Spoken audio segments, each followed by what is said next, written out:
Hello বন্ধুরা, তো আবারও নিয়ে চলে এসেছি আমার আরও একটা দুটো ব্রাইডের গল্প। তো এটা ছিল আমার ফার্স্ট ব্রাইড, আর দিনটি ছিল 5ই ডিসেম্বর। আর ফার্স্ট ব্রাইডের লোকেশান তো তোমরা দেখতে পাচ্ছ, ওয়েলকাম গেস্ট হাউস। তো আমি তো ব্রাইডের লোকেশানে চলে এসেছি, এসে দেখছি এখনও ডেকোরেশন চলছে। আর এই দাদাকেও চেনা আমার, তাই একটু গল্প করে নিয়ে আমি ব্রাইডকে বসিয়েছি কাজের জন্য। আর ব্রাইডের কেমন কি পছন্দ সেটাই ব্রাইড আগের থেকে বলে দিচ্ছিল যে কেমন কি করব না করব। তো যাই হোক, ব্রাইডের কথা শুনে নিয়ে শুরু করে দিয়েছি ব্রাইডের মনের মতো করে সাজানো। আর সত্যি বলতে আমার এই ফার্স্ট ব্রাইড এতটাই মিষ্টি ছিল, এত ভালো ছিল যে ওর ব্যবহার সত্যিই খুব ভালো।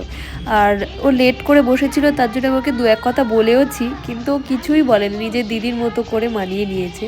তো খুবই ভালো। একটু লেট যেহেতু করে ফেলেছে, আমার নেক্সট ব্রাইড ছিল, তো সেক্ষেত্রে অনেকটা লেট হয়ে গেছিলো বলে আমি ওর রিভিউ নিতে পারিনি। ওর কেমন কি লেগেছে তাও জানি না। তাড়াহুড়ো করে কাজ করছিলাম, কারণ আমার নেক্সট ব্রাইডের উদ্দেশ্যে যেতে হবে। তো সেক্ষেত্রে কেমন লেগেছে সেটা তো জানলামই না। তো তোমরা বলো কেমন লেগেছে। যদি ভালো লেগে থাকে তোমরা নিজেদের স্পেশাল ডে কন্ট্যাক্ট করতে পারো। আর আমাদের নেক্সট ব্যাচ স্টার্ট হচ্ছে, তোমরা চাইলে আমাদের ক্লাসও জয়েন করতে পারো।